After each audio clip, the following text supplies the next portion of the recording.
Thank you for listening to the Matt's Movie Reviews podcast, available on iTunes, Spotify, Podbean, and Stitcher.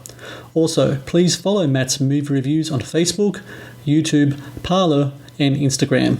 And of course, be sure to visit www.mattsmoviereviews.net for the latest reviews, top 10 lists, and more.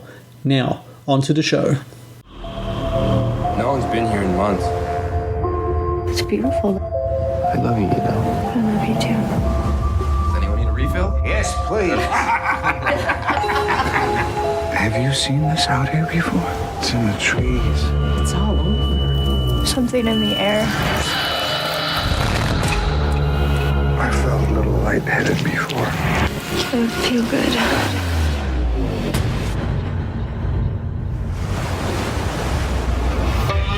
It's like I was knocked out. I can't remember. Mr. Turner! Matt! Miss Turner, where's Mr. Turner? Hello and welcome to the Matt's Movie Reviews podcast. I am your host, Matthew Pejkovic, and this is episode number 312.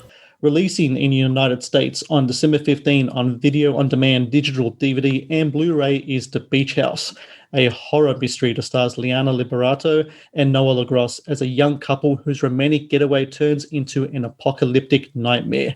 A slow burn blend of cosmic horror and character-driven dramatics, The Beach House is just a horror movie for those who like to squirm at the nightmares that nature can conjure upon humanity. And joining me on the Matt's Movie Reviews podcast to talk about The Beach House is the film's writer and director, Jeffrey A. Brown. Jeffrey, I thank you very much for joining me today. Thanks for having me. So it's really interesting. Usually horror movies based in the water or near a body of water of some sorts, in this case a beach, usually deal with some type of gargantuan monster. The Beach House is the opposite. Where did your idea come from to have your horror movie by the sea deal with an infectious disease? I think that the origins of it, first off, I was very interested in cosmic horror fiction. The best writer that people think of when they talk about those types is H.P. Lovecraft, and his story, The Color Out of Space, was a big influence on it. And really one of the challenges creatively for me was to try to make a contemporary cosmic horror film, primarily because it was a movie that I hadn't seen before. And I think a filmmaker's quest is to make something that they haven't seen or that they feel is not being made. Of course, in between the time that we wrote the movie, there have been more cosmic horror films. The Color Out of Space actually became a film which is, widely seen now. But at that time, and our film it has similarities with Color Out of Space, it is different. And so that was kind of one of the creative drives. Another kind of personal story, my mother told me a story about her family years and years and years ago before I was born, going on a fishing trip up in Minnesota in the Midwest, and there was a gas leak in the cabin they were staying at. And so my grandfather had been drinking beer throughout the day, and he went out at night to use the bathroom. And when he went outside, he fell over. He realized that there had been, something was going on. He felt nauseous, and he realized that there was a potentially lethal gas leak in the cabin. So he got everybody out, and he would always say that beer saved his life. So it was kind of there is that aspect of the movie. When you see it, there's a sequence that's very much as if a gas leak of some kind, and then the worst, always with horror, it's like, what is the worst that could happen? So it's like, it's a gas leak throughout the entire planet. And this is like the first wave of the gas leak.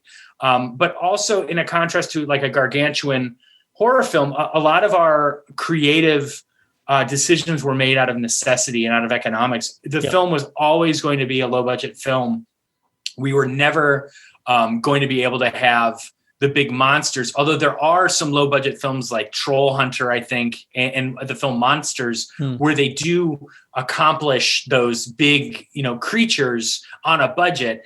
My background is not in effects, and really a filmmaker would need to know those effects because on a budget, they're going to be doing them themselves. And they would also know how to shoot for that. And that's not the case with me. So I wanted the film, one of Lovecraft's thing about weird fiction is that it's an emphasis on mood and atmosphere over the physical kind of, fears. And that was another thing. The movie to me was an attempt to really, really dive into atmosphere and make something extremely atmospheric over everything else. To me, that was the most important thing of the movie, to have this dreamlike, half-remembered atmosphere. And that was, these were like kind of creative goals I had for myself as a filmmaker. And that was what we set out to achieve. What's interesting about it is that, considering what's going on now, it's touching on things that are palpable, even though it's dealing with certain things that are fantastical. And what's really interesting in your film is that your characters talk about how we as a species, and indeed the existence of our planet, is kind of made up of this fragile mix of occurrences that made us what we are today. And one kink in that formula and everything is kind of turned sideways. And like this year, we've definitely seen some of that with the whole COVID thing. Does that very real possibility that like one virus can kind of end it all, is that something that you fear, especially considering what you have in your story? Because to tell you the truth, even before all this kind of stuff happened, my wife and I always said to each other, sometimes we watch like a end of the world movie dealing with some asteroid stuff. It's like, I'm like, I'm less, scared about that than I'm about some virus being let go in the world and wiping everyone else, because that just seems like a very palpable and real thing. And as we've seen this year, something that can definitely happen at any time. Yeah, I mean, the movie, to me, the most effective horror is about what the worst that can happen to you personally. And if you're writing and exploring your own fears as a writer, that makes it more palpable and more real. And I was definitely the pandemics were definitely on the forefront of my worries. The movie Contagion and Outbreak, and the book the Hot Zone about Ebola they're very scary. And Stephen King's The Stand and the book Station 11, which I read recently, and that's very, very spooky. Those were definitely in my mind in writing the story of something that we could do, also on a budget.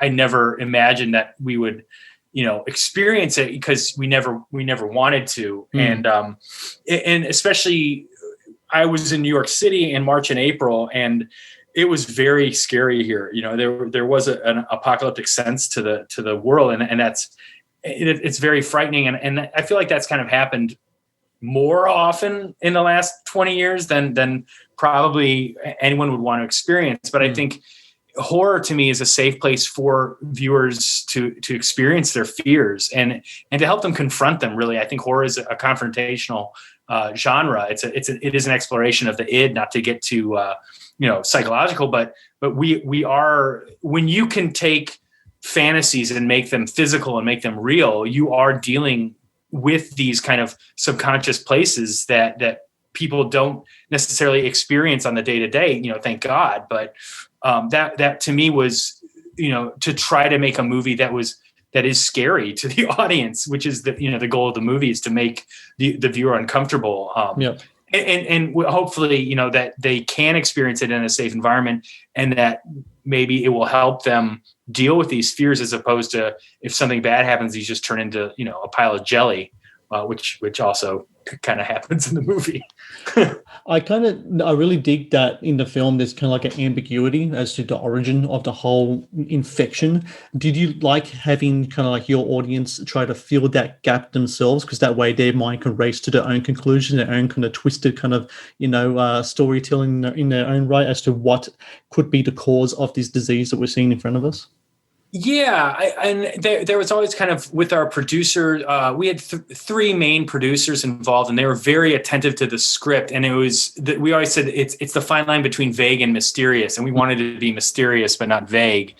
And I feel that the evidence to figure out what's going on is there. It's just, you might have to do a little research to figure out what it is. But I think that I think the movie rewards multiple viewings. I think if you see it 2 or 3 times and then take a biochemistry course, then you're like, really, you're going to get it. But yeah, I do like open-ended movies. That I like filmmakers who do leave things kind of open-ended, because I see film as, it's a conversation. You have the film on the screen, you're watching it, and then there's the film that's being made in your head. That is your conversation with the filmmaker. And I lean towards those types of films. I like more, kind of ambiguous movies. My father does not. In fact, that's like discussions we have. He does not like open-ended films at all, but I tend to prefer them. And so that was kind of, that was where I wanted to go with the film. From the inception of it, we knew I actually wanted to give the audience even less than we wound up giving them. But our producers steered me in the direction of, you got to tell them a little bit. And I was like, all right, fine. You do see the effects that this infection has upon its victims. You spoke before about your grandfather's experience of a gas leak. There is a talk of a stench in the movie. There are macabre changes to the body whenever people are exposed to this stuff. Were you at all influenced by particular real infections, real diseases? Did you pick and choose from like almost like a buffet of like infections and kind of brought them all together into what you were creating for your own disease in your movie? Yeah, I think, and I mentioned the hot zone, which is, it talks about Ebola basically turning your insides into soup, and that seems like a pretty horrible way to go. And some were realistic and some were not, but the infection to me, it devolves. People become less than as their senses kind of get removed throughout the course of the infection as they kind of regress to a different state. I don't think that's giving too much away, but that was more of the kind of the creative of what the infection does and how it affects people. More of a kind of almost metaphoric effect that I did. I would look at pictures of, and I saw the movie Contagion, which talks about the swine flu. But it just has to be a very contagious, affliction, so that it's a direct threat to our protagonists, and they experience it. It is airborne in the film. So once they start smelling things, because when you smell something, there's particulates that are getting in your nose. That's why you're smelling it. So once things start smelling, it's starting to get into you throughout the course of the movie. It was, it's real. But then I took some pretty severe liberties with it. Speaking of those severe liberties, let's talk a bit about the practical effects that are in the film. And it's every filmmaker that I've talked to, whether from the States or Australia, that deal with practical effects, always comes across that they had a positive experience with it. And surprisingly, some of them actually said that it's almost like a really fun kind of thing for the cast and crew to get into as well, because they actually seen movie magic done in front of them, and sometimes to really like glory results, which kind of like it almost seems like an entertainment show in the middle of shooting, seeing all this stuff kind of come to life. What's your experience like here working with practical effects? Did you find that your cast and crew were having lots of fun kind of doing certain things with like blood squibs and etc. and makeup effects and in shooting this stuff for the film? Well, fun is a relative term. The practical effects, there is a lot in the movie. And one of the things I found shooting them is that you kind of have a very different mindset doing the practical effects than, say, a dialogue scene. A dialogue scene is like you're trying to capture lightning in a jar with the actors, and you want to shoot and shoot and shoot and kind of, work quickly. Practical effects are a much, much slower process.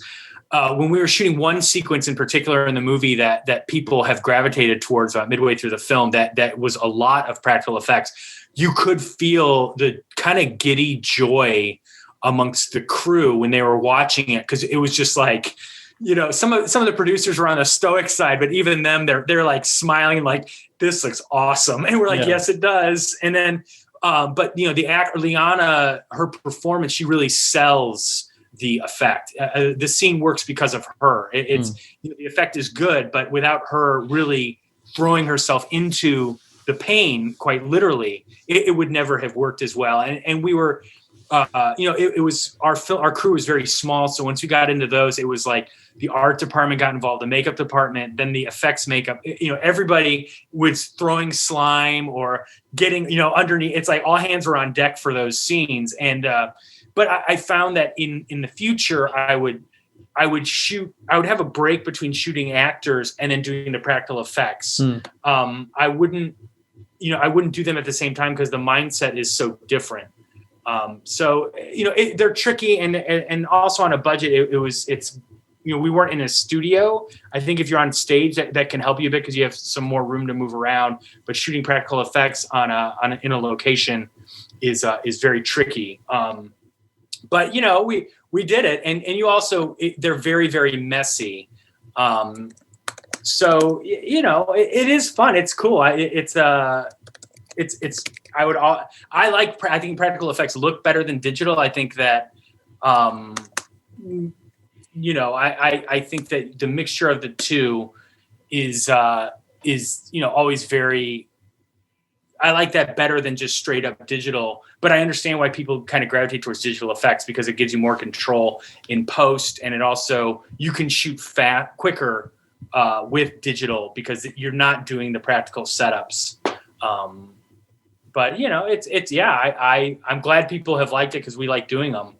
I think a lot of people. That's fine. I think a lot of people as well kind of appreciate the art around it as well. I think sometimes with CGI, there is a certain time-wise, as the years pass on, considering where we are technology-wise, there can be a certain kind of, erosion to the effect where it seems like you can see almost kind of like the pixels on the screen, where with practical effects, even though sometimes it might come across as, you can see, Oz behind the curtain, there's people will really appreciate kind of stuff. And I think that's why certain films like from the eras of like the 80s and such, which I'm sure you were heavily influenced by when doing your own work here, really do stand out and still stand the test of time because the craft is there. And I think a lot of people appreciate that. And I think a lot of people are going to appreciate that from your film as well.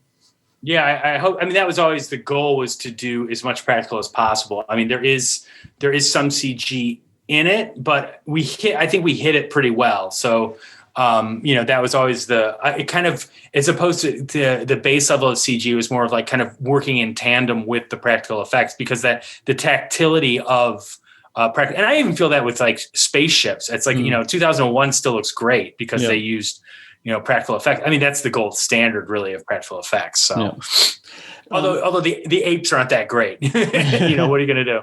Oh, of course, you got to win some, you lose some, right? Yeah. Final question here.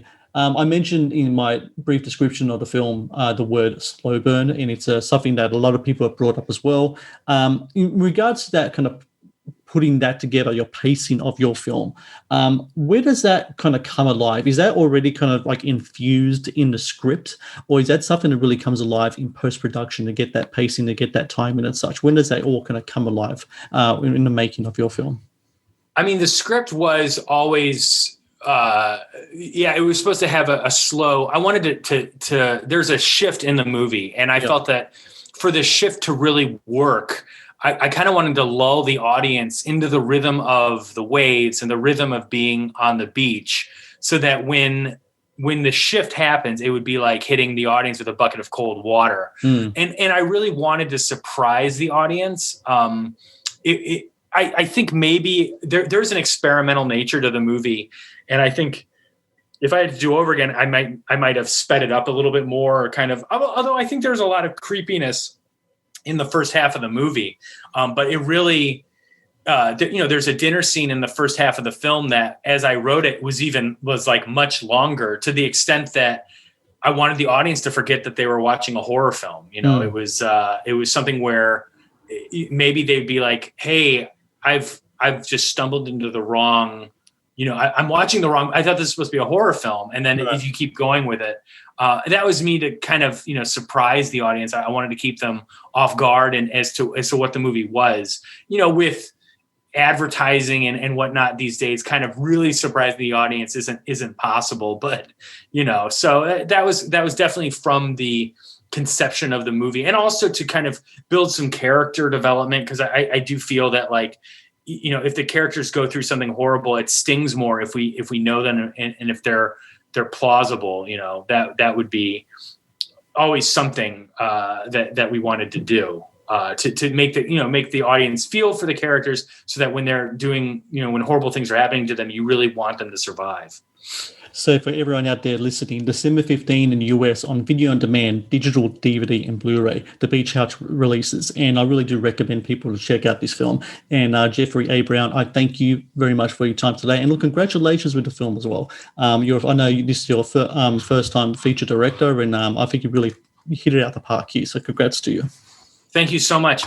Great speaking with you.